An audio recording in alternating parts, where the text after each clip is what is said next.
Assalamualaikum saudara sebangsa setumpah darah, bertemu kembali di sini. Sebentar lagi, hari ini di Senin 24 April 2024, jam 22.30 waktu Indonesia Barat atau 23.30 waktu Indonesia Tengah di tempat saya berada saat ini. Tim Indonesia Under 23 atau tim U23 Indonesia akan menjalani pertandingan pertama di kejuaraan AFC U23 2024 yang sekaligus juga menjadi ajang kualifikasi untuk Olimpiade Paris nanti ya. Memperebutkan 3 tempat untuk langsung lolos ke Olimpiade dan 1 akan nanti bertanding dengan federasi lain ya. Jadi ada 3,5 tempat yang diperebutkan. Nah, sebagaimana kita ketahui ini adalah ujian yang disepakati antara PSSI dan Sintayong untuk perpanjangan kontrak Sintayong ya, kalau berhasil atau tidak. Tadinya kita sempat begitu khawatir dengan tim ini karena kita tahu bersama seandainya tim ini tampil dengan kekuatan sepenuhnya kita tidak perlu khawatir karena ini sudah seperti tim nasional ya, seperti tim nasional, hanya disisip sedikit-sedikit saja pemain U23 yang juga kualitasnya tidak terlalu jauh berbeda gitu. Nah, tapi kemudian karena ini bukan agenda FIFA, ada banyak pemain penting kita tidak bisa ikut gitu ya, mulai dari Elkan Baggett, Justin Hubner, dan juga terakhir Tejo Nathan Chow Aun. Tapi berita gembira terus bertubi-tubi mendatangi kita. Sebelumnya Justin Hubner yang diperkirakan tidak ikut akhirnya dilepas oleh Cerezo Osaka meskipun belum bisa bertanding nanti malam karena dia baru akan tiba tanggal 17 ya, tanggal 17, jadi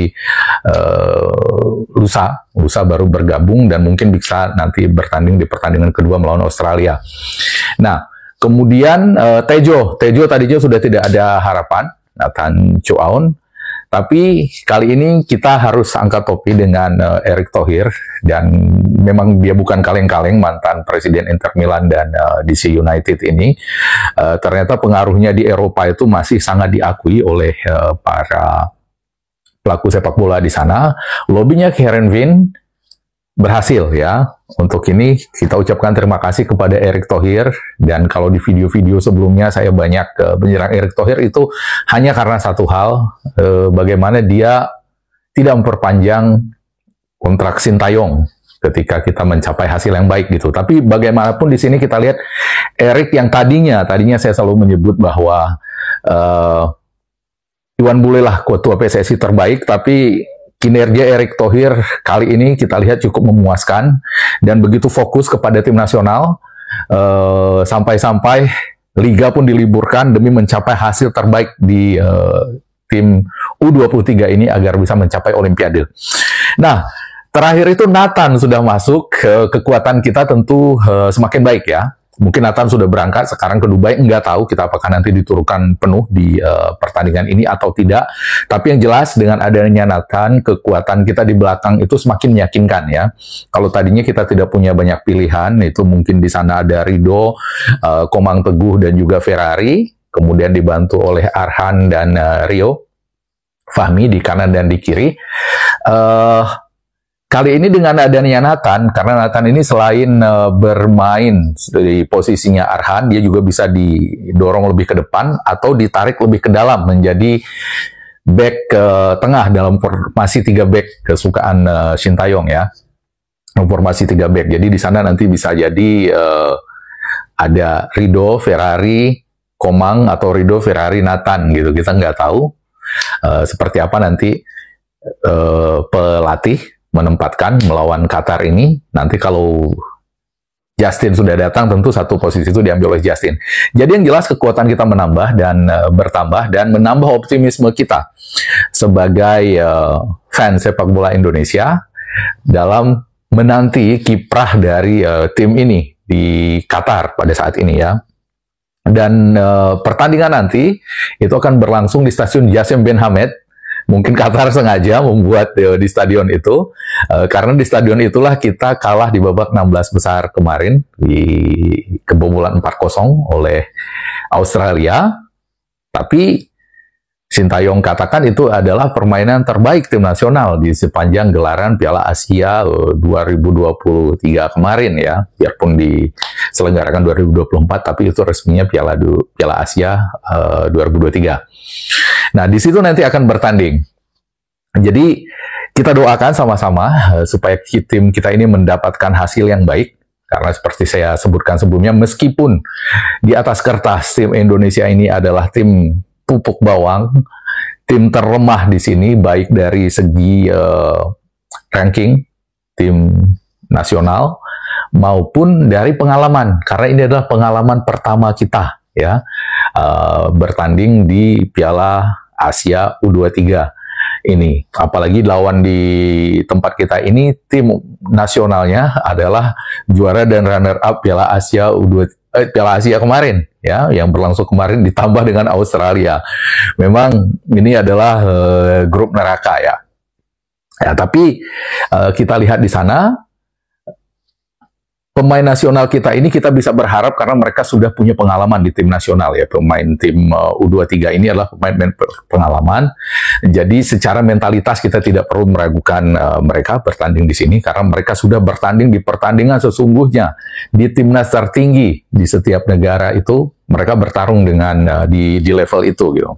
Nah, tapi yang menarik di sini ketika kita sedang dilanda euforia ya rasa optimisme seperti ini, media Malaysia tampil beda ya. Jadi media Malaysia ini ada Makan Bola Plus. Ya, Makan Bola Plus namanya, salah satu media yang mengulas sepak bola terbesar itu di Malaysia. Ya, media bola terbesar di Malaysia itu Makan Bola Plus. Bukannya mereka mengurusi tim nasional mereka yang nanti akan berhadapan dengan Uzbekistan tanggal 17, tapi mereka sibuk mengurusi tim nasional kita, membahas tim nasional kita. Dan berbeda dengan suasana hati kita di sini, yang mereka tampilkan di sana justru mengatakan bahwa STY Sintayong itu panik gitu. Jadi di medianya itu dikatakan STY mulai tekan butang panik. Tadinya ya ini bahasa Melayu ya, Melayu Malaysia ya. Jadi tadinya saya pun bingung apa ini artinya butang panik ini. Akhirnya untuk memahami artinya saya masuk ke Google Translate seperti ini. Ternyata butang panik itu artinya panic button. Jadi tombol panik. Jadi menekan tombol panik. Jadi menurut dia, menurut media Malaysia ini bahwa berhadapan dengan Qatar, STY itu panik. Artinya kurang lebih ya kita ketakutan lah ya, ada kekhawatiran besar menghadapi Qatar. Tapi memang antik ya, memang antik media sebelah ini, media Malaysia dan juga orang-orangnya. Mereka suka sekali menggambarkan sesuatu yang berbeda dengan kenyataan. Sementara di konferensi pers, STY berkata sebaliknya.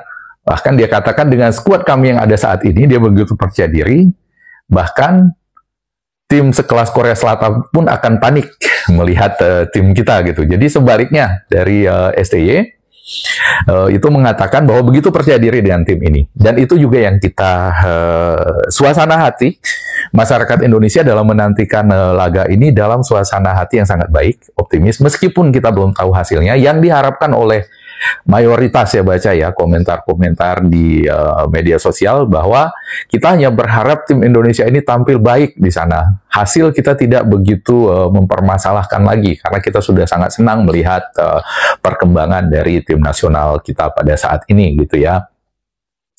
Nah, jadi bagaimana nanti pertandingannya nanti malam? Mari kita tunggu sama-sama.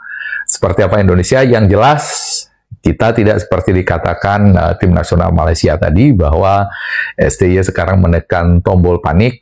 Sebaliknya, kita tampil dengan sangat percaya diri pada pertandingan pertama Piala Asia U23 kali ini. Meskipun kita berhadapan dengan tuan rumah, hasil kita belum tahu, tapi yang penting kita berharap anak-anak U23 Indonesia bertarung dengan semaksimal mungkin, menunjukkan kemampuan yang sebenarnya di pertandingan nanti. Nanti setelah pertandingan kita ulas lagi bagaimana pertandingannya ya. Selamat menantikan dan tidak usah termakan propaganda Malaysia yang melemahkan semangat tim nasional kita. Assalamualaikum warahmatullahi wabarakatuh dan merdeka.